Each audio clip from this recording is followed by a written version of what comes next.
I always tell people all the time, learn a story about your customers. And if you don't have one, go learn somebody else's because it's the story of how someone uses a product. It's a story of how an outcome came about from that product. It's the story of what was the journey someone went through to understand what the problem was they were solving, how they were going to solve it, how they implemented our capabilities, what that outcome was, and how that actually elevated their visibility with their leadership in the company. That's the passion.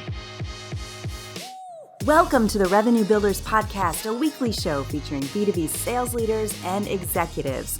Hosted by five-time CRO John McMahon and Force Management co-founder John Kaplan, the show takes guests in the barrel, behind the scenes with the people who've been there, done that, and seen the results. Revenue Builders covers best practices for scaling and growing your business while sharing the pitfalls to avoid. Welcome back to another episode of the Revenue Builders Podcast. I'm John Kaplan, here as always with my co-host John McMahon. Today's guest is someone I go back with a while. I met Robert Potter years ago at RSA, back when he was building sales organizations inside some of the most consequential companies in enterprise security, like IBM, RSA and EMC, Symantec, Landcope, Mandiant, and the list goes on. He's worked alongside leaders like Art Coviello, Joe Tucci, and Tom Heiser, along with a frequent guest on the Revenue Builders, Mark Thurman. What makes Robert different is the vantage point.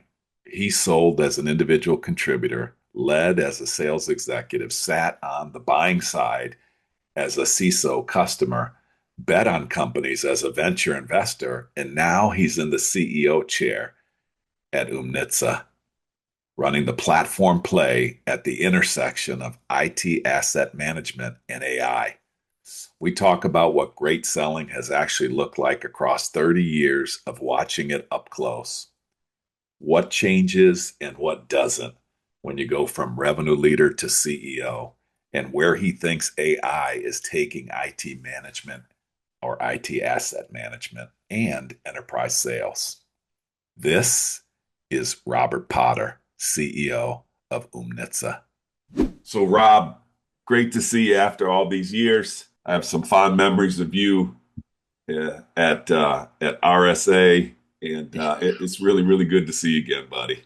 Yeah, you as well. It's we had some good times there, and I can certainly tell you that your program, Force Management, really impacted me personally. I've carried it with me for years, so I'm really honored to be on your show and I guess achieve the level of approval from your tutelage. I'm so glad to hear that, buddy, because as I remember, for the 3 or 4 days we were together, you were busting my chops for 8 hours a day, bro. You gotta challenge it to make sure it's worthy, Yeah. John, but it was worthy. He didn't want to be buddy. there in the beginning, Cap. He didn't want to be there. No, not very many do. I felt like it was a punishment from Thurman, but it turned out to be an awesome experience. Hey, buddy, you have such a cool career. I mean, Thank you. and by the way, I didn't even know this. Like, I didn't know you started off as a coder. I remember. Yeah. So let's get started a little bit with the origin story. Like, you're a hockey captain at Quinnipiac, and you become a coder, and then obviously we're going to talk about how you wind up in a CEO position. But let's just talk a little bit about just the origin, so we can get our troops aligned here.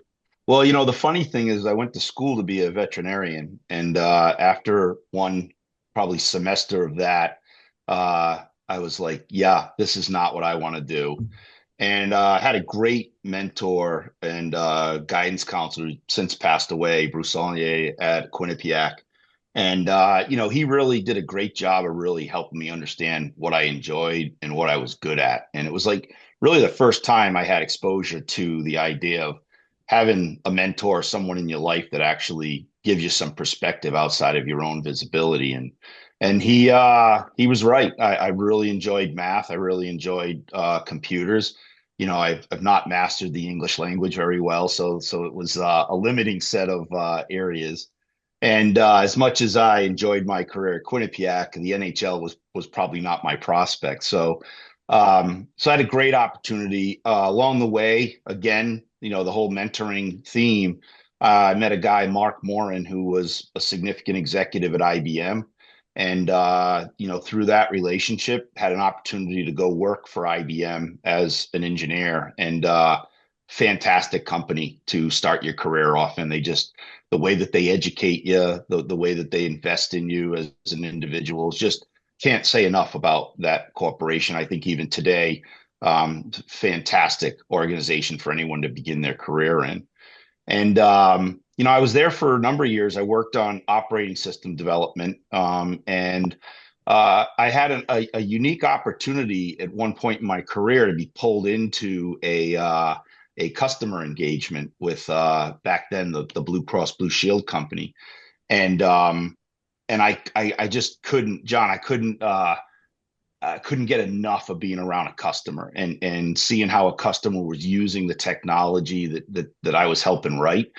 And it really sparked an energy in me that I was like, this is what I got to do. I got to get out of this closet in programming, and literally it was a closet. I mean, they gave you an office with no windows, and you went in the morning and you stayed there all night. And, the cool thing about IBM is I think they understood the humanistic side, right? They wanted you to get out every once in a while and go do something, but they created an environment that allowed you to really excel.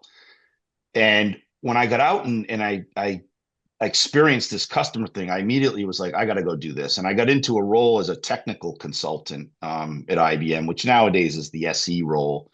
And then from there, I spent a few years doing that. And then, like most SEs, right? You kind of take a look at the salesperson who's making all this money, and you feel like you're doing Yeah. all the work. And I always joke with my SEs, and I say this: I thought that asking for money was the easy part, and I had, again, a couple of really strong mentors that gave me an opportunity to get into sales. And I will tell you, when I first got into sales, it was a dismal failure. And was that at IBM? Yeah, I know. It was actually at a company called WRQ. I had a great founder there, Doug Walker. Doug was like, "You got the personality. You should be out selling." And I helped start the office that they had on the East Coast. They were a West Coast based emulation company. Sounded like a radio station, but later got consumed by Attachmate.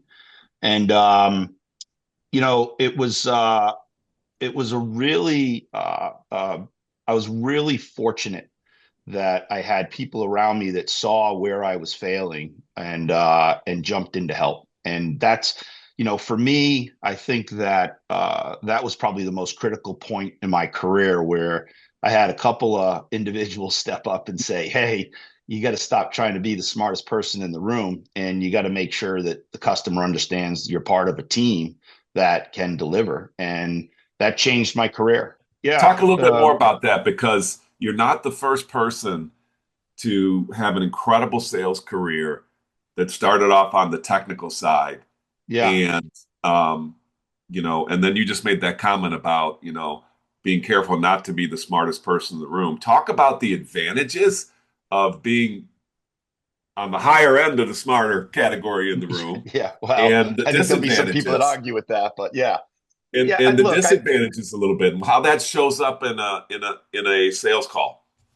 I think, I'll use other people's words. A lot of the CISOs that I've worked with over the years, because I've been in cybersecurity for a long time, the role I'm in now is outside of that wheelhouse. But I think your technical skills, when you come out of being an engineer into the sales environment, your technical skills give you some credibility. People know that you're not pitching from a marketing deck. You're not pitching from a value proposition. You're pitching from a knowledge and an experience, right? Some of the best CISOs that I've had the opportunity to work with, as much as we joke around, they've commented that your technical knowledge is your credibility.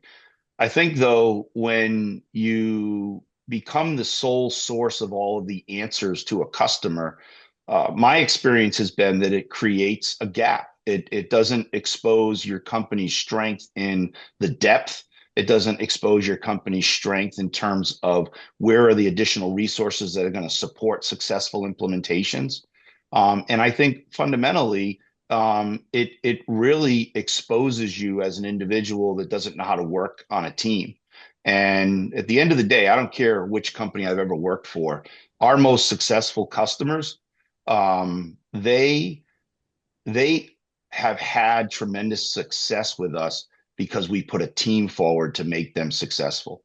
And I think when you look across, the great companies that are out there, they understand this concept, right? There's not just an account person. There's a technical account manager. There's an SE. There's a consulting organization. There's customer success. There's tech support. There's a group of people that are working together to really put their best foot forward and really deliver the ROI that they promised during that sales pitch. And I think for me, that was probably the most important learning aspect of my career and development, because it's helped me understand as I've gone into leadership roles, what are the fundamental components of the business that I have to make sure are working properly, and how do you make sure that those lines of communications are happening so that everybody's aware of what the customer's doing. And frankly, I will tell you that in my experience, in most cases, when you have an issue in customer success or you have an issue with a customer, it's a breakdown in communication, not a breakdown in technology. I think you're hitting on something that's so critical for me in today's day and age, especially in enterprise sales, is the most successful sellers that I see are the ones that can kind of have a foot in each camp, and Yeah. a foot in the technical camp and a foot in the business outcome camp. And I think the most elite sellers that I've seen are the ones that know how to translate those technical requirements into business outcomes. When I see really, really great SEs, I encourage them to think about the completion of the movement into Yeah. Yeah. into a business outcome. When I see really, really good sellers, I encourage them to, make sure that they're working on highly differentiated capabilities. So where those two worlds come together is where I find really, really elite sellers. How about yourself? Yeah, I agree 100%. And I think, it's funny. You taught me the phrase command of the message and command of your business. And I think, an evolution of that is really understanding the maturation of a transaction, or the command of the motion, right? It's really, you've got to understand how are you going to navigate those phases. I mean, if I think of the things that I came away from your trainings on, I think one of the most powerful things that I learned from you was the concept of a reverse timeline, really understanding where do you want to be, and then what's the path that's going to get you there. I've continued to use that, John, not just in transactions, but in my career. And I think it's an amazing concept if you really think about it. Is how do you think, where do you want to be, how are you going to get there? But I think the other part that's really important is who's going to help you get there. As much as in sales you hear don't win or lose alone, the win or the loss comes from not planning. And if you can really sit down and plan what that path looks like, I think that's where you really leverage the team, and you really begin to show the customer that you've got a depth and a scale that can really help them as a company, regardless of how big your ARR is or your revenues are as a company. So, I Bob, like a that. couple times you mentioned sales team, right? I want to understand for the audience, like how that manifests itself as you moved from this technical salesperson to sales team. Are you advocating that you're bringing in more of those team members into each and every sales call? Talk a little bit about, how that manifests itself. Yeah, that's a great point. Look, I think where the balance is between what I would say are the great sales leaders and the average ones are the understanding of how to delegate and when to delegate. And that's something that I always joke about this. I remember the phone call that I had with Brian Nail and John. I remember Brian Nalen calling me up one day, and he's like, "Hey, you're doing a great job." He goes, "But if you don't learn to delegate, you are not going to make it." And it's like, you cannot do all of this stuff in scale. And to me, that was, another one of those eye-opening lessons as you're evolving as a leader. And he did a great job of really articulating the importance of that. And I think that's where, I learned that there are different stages during the sales cycle where you've got to engage those other people. And if you don't do that properly, first off, it becomes a very high cost sales effort, right? If I'm bringing everybody in day one and have them engaged all the way through, the ROI on that just doesn't work for any company. Mhm. But I think that's really the most important piece is knowing when to delegate and at what phase in the sales cycle are you delegating to those different people, right? I mean, in the basic format of a sales cycle, I'm introducing a customer to our company. I'm trying to establish that value prop. I'm going to prove that our technology actually aligns to that. It's the common things through the conversation guide. How do I help the customer understand the before scenario? What are the pains that are tied to that before scenario? What can good look like? What are the metrics that we've got to identify to make that good look good? And then, how do we prove that we've done it and give some demonstration of that? And then move into us starting a relationship where we're constantly proving the ROI that we just said we could deliver. You are officially certified in force management command of the message. Well done. Well done, Robert. Many Hey, years, last, many years. yeah, Oh, the brother. other thing though is we had the way you just described it, it reminds me of we had Mike Hayes on, who was the commander of SEAL Team 2 for probably a decade. And he talked about subordinate leadership. They're like, well, what does that mean? He goes, as the leader or commander of SEAL Team 2, I got to understand my strengths and weaknesses, my skill set, my knowledge, and I Yeah. have to understand that for everybody else on my team. And there's certain moments during a mission where I subordinate my leadership to someone else on the team. And they might be in charge for 30 seconds, they might be in charge for 30 minutes. But when certain, I need that certain skill set or knowledge, that's who I subordinate my leadership to. And then I pull it back and give it to somebody else. But I have to know along the mission where I'm really strong, where my team's really strong.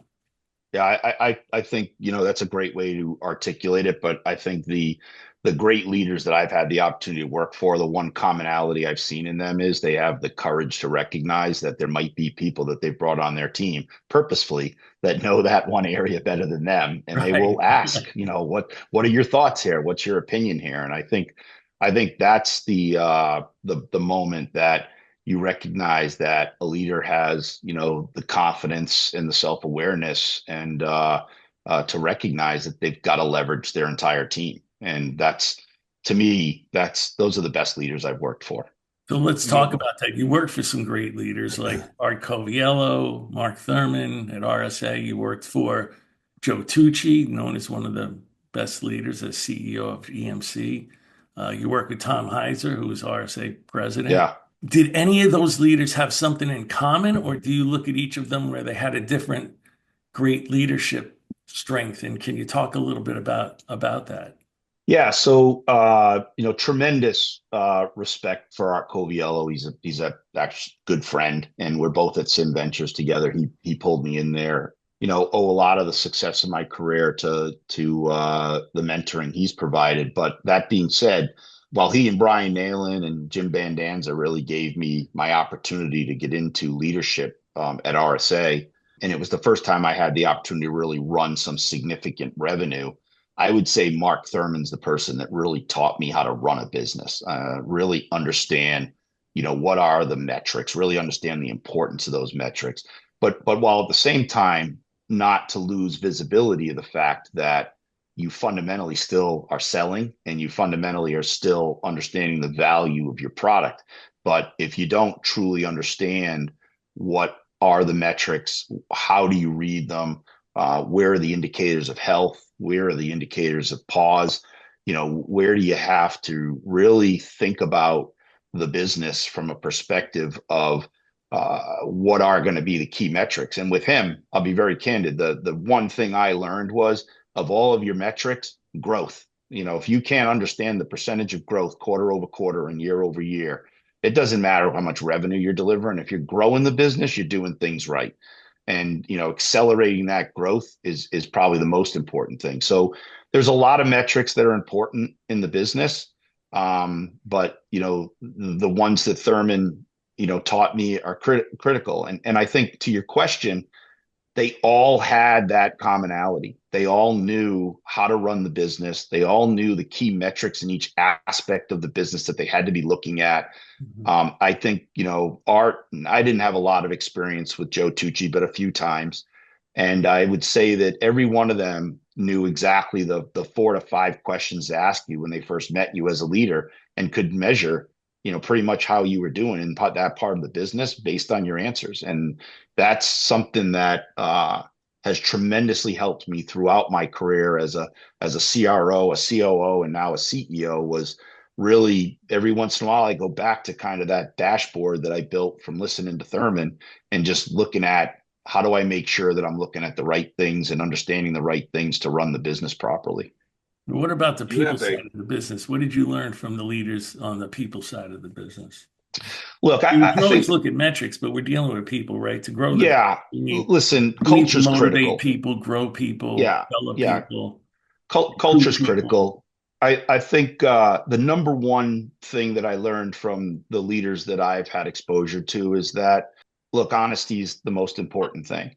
And I've been very fortunate to work for leaders that had high integrity and were very direct, transparent, and honest people. And now, granted, in the business world, there's aspects that you can't give 100% of the picture, but I've never seen any of them mislead, knowing know what they've got there. And I think, when you think about culture, the most important thing is people have to trust you as a leader. They've got to believe that what you're telling them is the truth. And I think the other part of that is, you've got, well, you've got to make sure that the business is number one, right?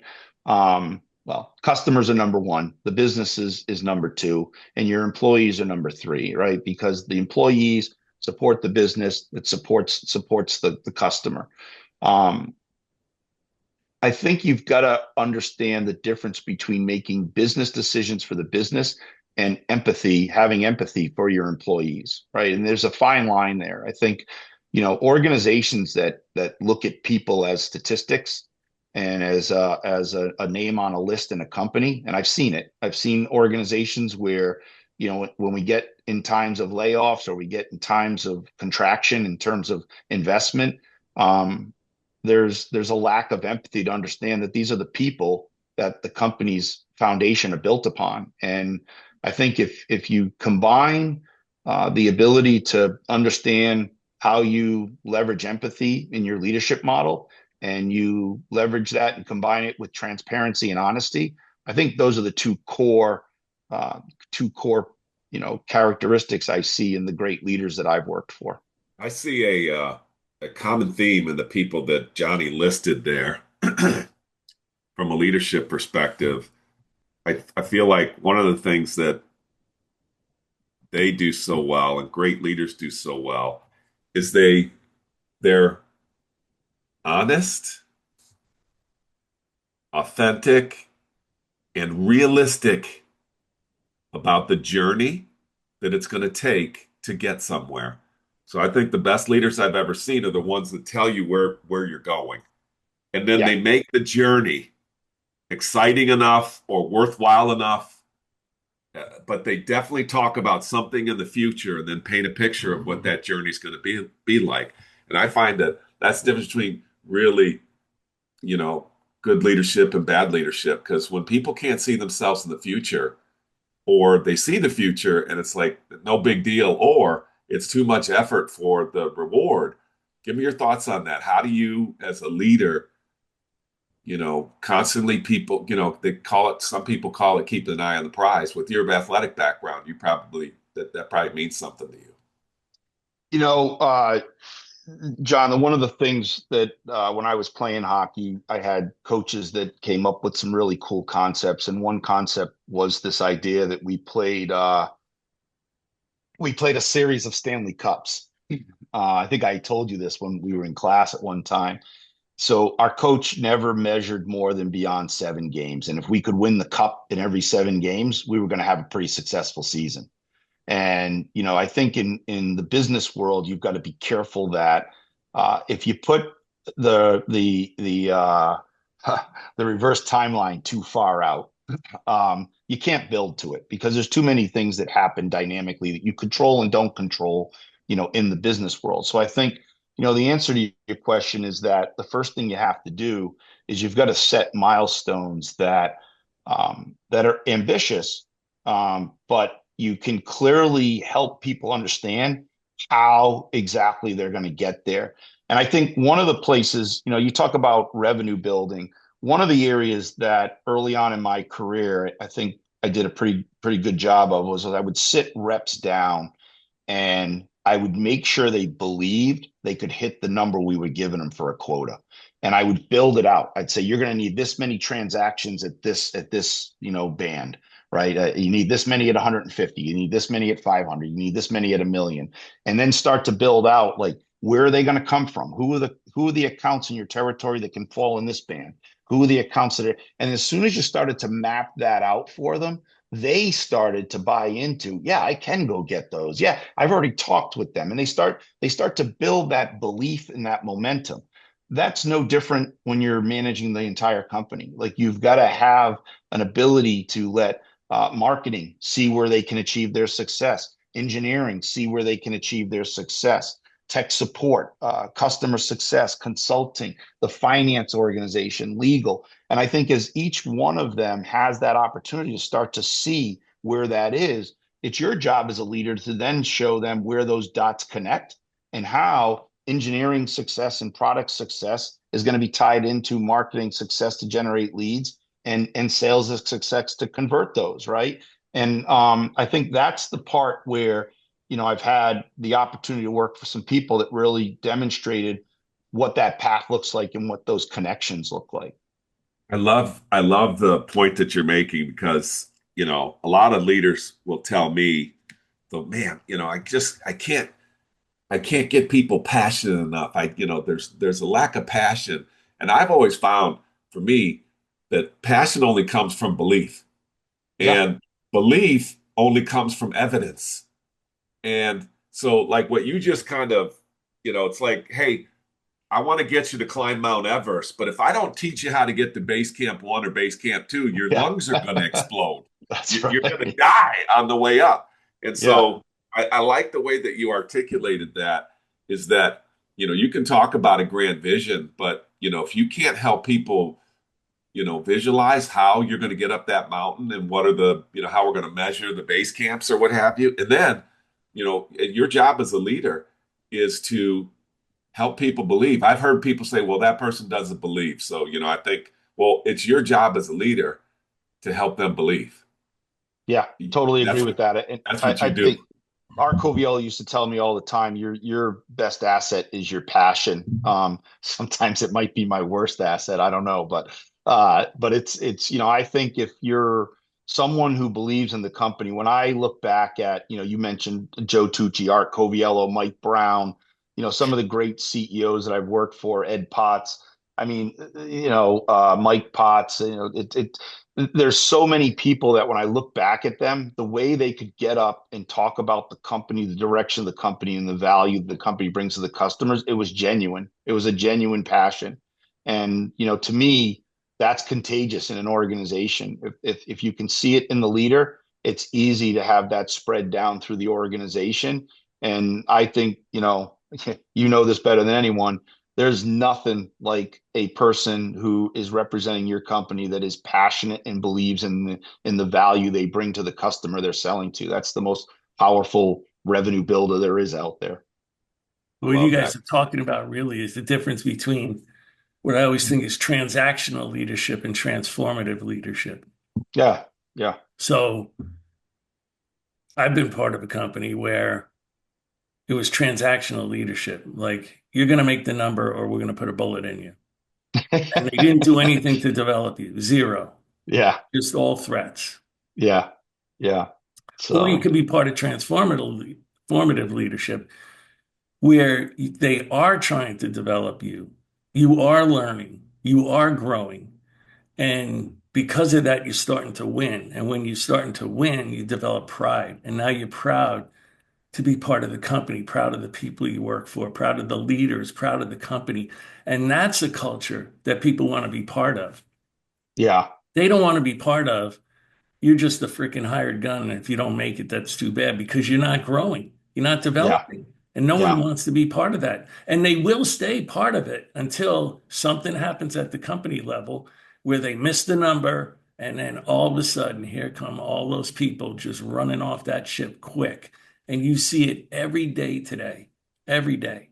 And you Yeah. can tell the type of culture that they had at that company because other companies can miss the number, but almost no one wants to leave the company. Why? Because they're being transformed. They have a manager that's developing them, helping them win. They're developing pride. And they're not going to leave that because you missed a quarter, one quarter.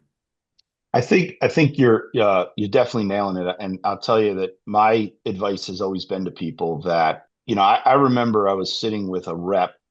She was really struggling when I was at Symantec. We were sitting down. I remember exactly. We were in Cranston, Rhode Island, and we were sitting in front of a Dunkin' Donuts, and she was really upset because she was just having a really poor couple of quarters. And we just gotten out of a couple of sales calls, and John, I would say this is a place where you definitely had an impact on my coaching. She came out. She said, "What am I doing wrong?" And I said, "I don't know what you're doing wrong." I said, "But here's what I will tell you. You keep telling a story that's about product." I said, "And there's no passion in it. You're telling us." You're saying exactly what marketing wants you to say, and you're telling the product, and you're describing the value, and you're describing all that, but you got to turn that into a story, a journey that a customer can tie themselves to, right? I think, John, the way you used to say it is, I'm going to help you save yourself, right? What I have always found is that I always tell people all the time, learn a story about your customers, and if you don't have one, go learn somebody else's, because it's the story of how someone uses a product. It's a story of how an outcome came about from that product. It's the story of what was the journey someone went through to understand what the problem was they were solving, how they were going to solve it, how they implemented our capabilities, what that outcome was, and how that actually elevated their visibility with their leadership in the company. That's the passion, right? Me telling you my product's the best widget and it does this better than anybody, and it does that, and it does this, and it does that, and I'm in the magic quadrant, and I'm this, and I'm that. There's no passion there. There's no feeling there. There's no connection there of like, what can my outcome be, right? I think the most important thing about a conversation guide is you're taking a person from the journey of here's where you are and here's how someone else got away from there, and you can do it too, right? I And think and I love what here's you're the saying. proof, I love what you're right? saying. I think that the best sellers I've ever seen have a unique ability to make people stand in their own moment of pain and not make them feel like it's an indictment. It's Yeah, like a collaborative, hey, we're in the suck. I understand the suck. We're in the suck. And they get them emotionally connected to getting out. yeah, And yeah, you can't say it enough that, and you can interview for this. Like if people do not have the ability to get people to emotionally connect to something, and the only way to do that is for them to realize that they have their own problem, and then you get them emotionally connected to changing it. Now, I know I said a lot of words there, but like when you think about that human behavior, you first have to be empathetic to allow somebody to tell their own story. yeah, Then have yeah, to you would then have to help them frame how bad that story sucks without making them feel like crap about it. And then you take them to a place they couldn't get to on their own. And you do it with evidence and passion because you've done it before and you have other stories. You just don't talk about, well, like IBM did this, or Coke did that, or it doesn't matter what the brand names are. But I love what you just said because it's always about a story. First, they yeah, tell their own story. You let them tell their own story. Then you help them reframe their story. Then you tell them a joint story between you and them, That's and right. how it That's could right. be something like another story Yeah. at Yeah. at another company instead of just a logo. But I love what you just said on storytelling. It's come up a lot in revenue builders. Yeah. And I think the key part is what you said earlier, which your program certainly communicates to people, is you got to have the evidence. You got to be able to demonstrate the facts, right? And let me tell you, that sometimes can be the toughest part because so many companies now don't want you to have the ability to use their logo or talk to their Yeah. brand. So the way that you navigate evidence is always a difficult one, but it's so critical, right? It's so important. I get a little kick out of that where people tell me if you just say, "Hey, you need to have a reference," and they'll go, "Yeah, well, they won't allow us to use their logo or mention anything." I'm like, "Don't make me go and research." I walked through a freaking airport. One of my favorite stories one time is I'm working at PTC, and somebody's telling me this. I'm walking through an airport, and right up on the wall is the same freaking account that told my guy that we don't allow you Yeah, to we use don't anybody do as a that. reference. They're Yeah, on an advertisement in the yeah, airport. yeah. So You definitely do it. But I, yeah, yeah, so, it's a challenge. But I think that there's a lot of good ways of getting through that, and I think that's where you definitely have to build your story.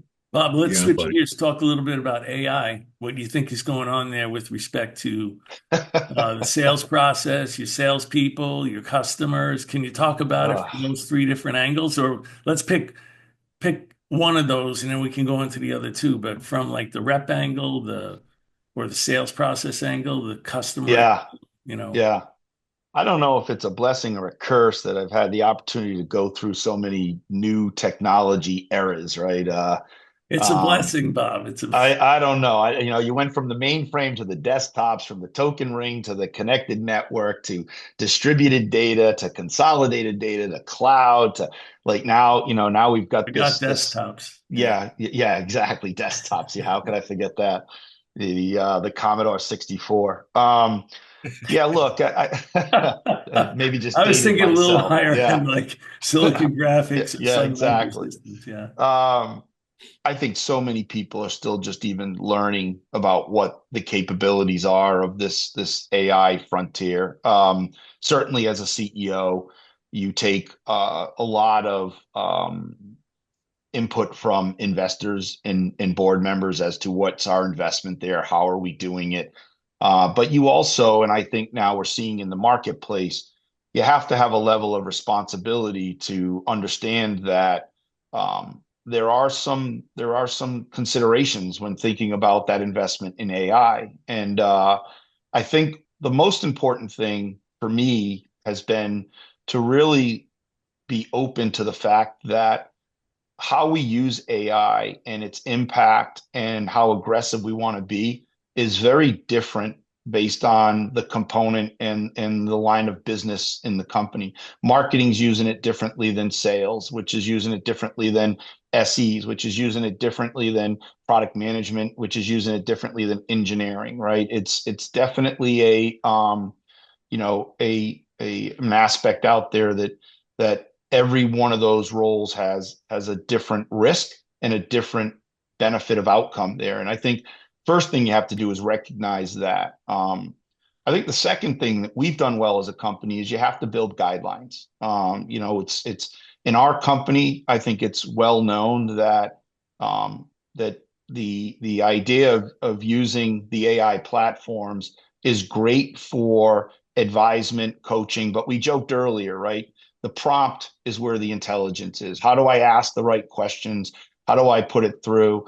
I think you've seen many of the great business leaders that are out there today in the Fortune 500 companies talk about how they use AI, right? I use it. There's certainly a lot of coaching that goes on in terms of your thoughts, and certainly is a different set of perspectives that you can get from the different AI platforms.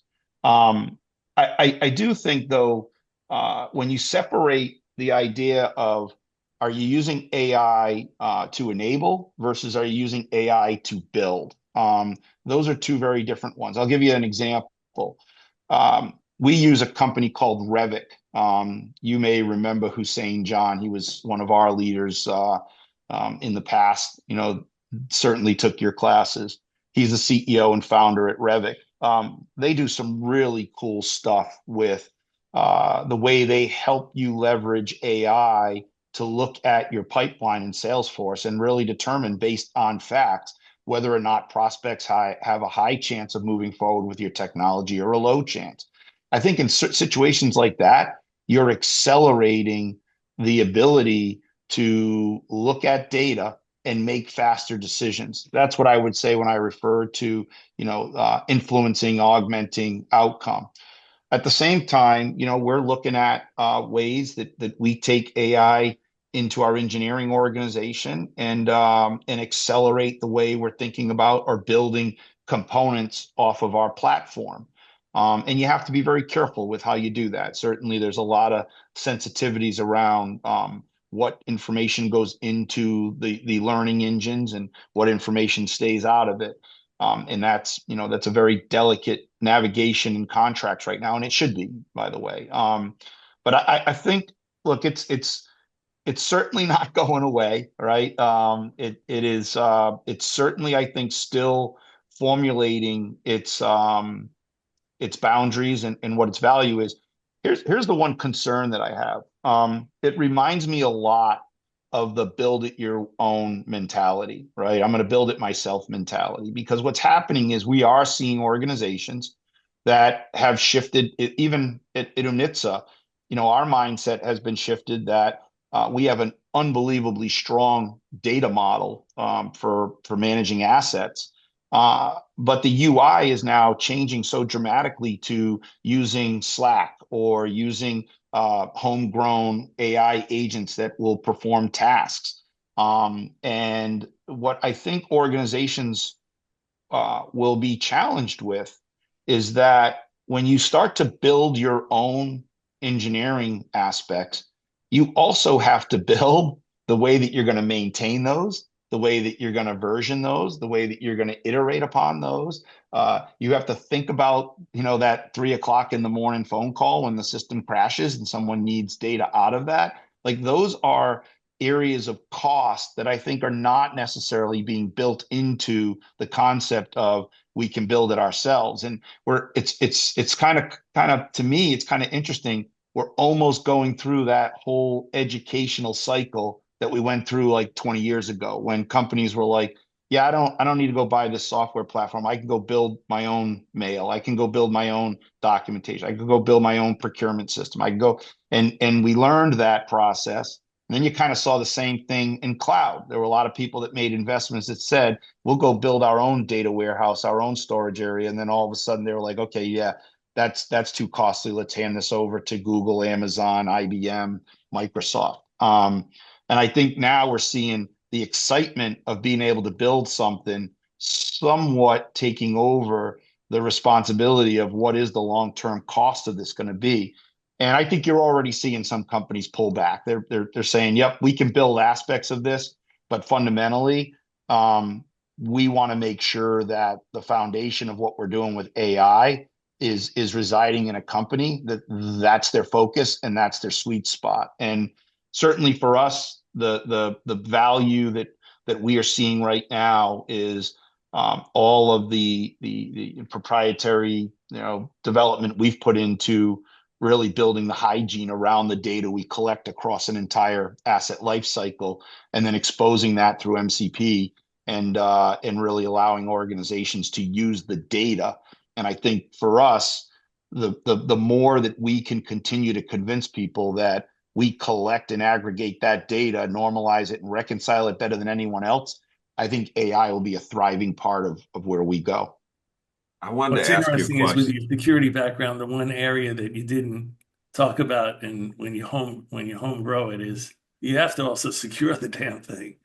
Listen, security, I tell people when I came into this job as CEO, I was very transparent about the fact that I knew nothing about asset management. I'd go toe to toe with anybody in cybersecurity. But from an asset management perspective, the first thing I learned was that in cybersecurity, your vision of what's going on in an environment is very narrow. It is, you are looking at all operationally active devices. Now, probably one of the most important roles in a company, right? A CISO has a tremendous responsibility and stress to protect the assets of an organization.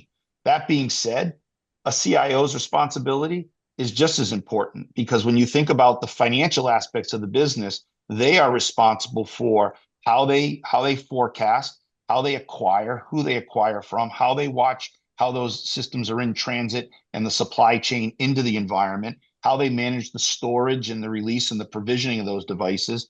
And then a whole aspect of the business that I did not understand is how you decommission all of these systems. How do you make sure they're wiped properly? How do you make sure that their identities are captured by security so someone's not spoofing with that information?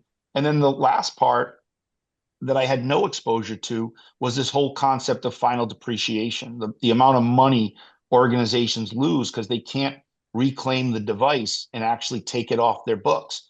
And I think when you look at those two things, John, the part to me that really stands out is that um, you truly it's a great demonstration of how important it is to have a team built both with your CIO and your CISO and that they're constantly communicating because they really do have very distinctly different responsibilities. And I think one of the things AI is doing is it's helping those organizations potentially pull that communication tighter and make it more aligned. And I certainly security is going to be a critical part of that. Rob, I'd love for you to just give us a transition to where you see AI in the sales arena. I think you've been pretty vocal about that. Where do you see it today? Where do you see it going? Yeah, look, I joke with my team all the time. I will take things like our data and go into AI and say, hey, I'm going to do a CEO trip through New England. What are the customers I should be hitting? Right? Simple things like that to more complicated things like, feeding in a 10K and feeding in, multiple, public releases of stuff and helping and asking what's, looking at our company and understanding us, how would you position, our business to these companies, right? So really leveraging it to build, how do I plan to go see my customers? How do I plan to go see prospects? Doing vertical alignments, and then I think, more importantly, when you start thinking about all the information that reps have to manage today, how do you consolidate that down to really identify where are the high value opportunities where we can truly add value to a customer and how to go focus on those? So I think companies like Revit, I think you're going to see, I'm sure, a lot of enhancements with Salesforce as they look to build out more and more of what they're doing. But I think you're also going to see, number of technologies help in terms of tech support, in terms of customer success. How do you better, understand your customer and engage with them to retain them and expand your business with them? I think all those things are going to impact the way that we think about and engage with AI from a sales perspective. Thank you, sir. We got to get you on another call in a couple minutes. So Yeah. I want to thank you a lot for your time and all Well, the yeah. Thank you insights that you guys. gave us. Yeah. Listen, John, I'd be remiss if I didn't say, if I could flip my screen on, you would see my command to the message dashboards. You'd see every employee that's ever worked for me knows the conversation guide. I live by those boxes, and you've done an amazing job of helping me have a framework that really has helped me educate many reps and really helped me design the way that I run my business. So thank you for that. I really appreciate it. Amazing, brother. You look fantastic. You're killing it. Congratulations. Yeah, thanks a lot. You guys have a great day. Thanks for listening to today's episode. If you enjoy the content, please subscribe, rate, and review the show to help us reach more people. This show is brought to you by Force Management, where we help companies improve sales performance, executing the growth strategy at the point of sale. Check out forcemanagement.com for more information.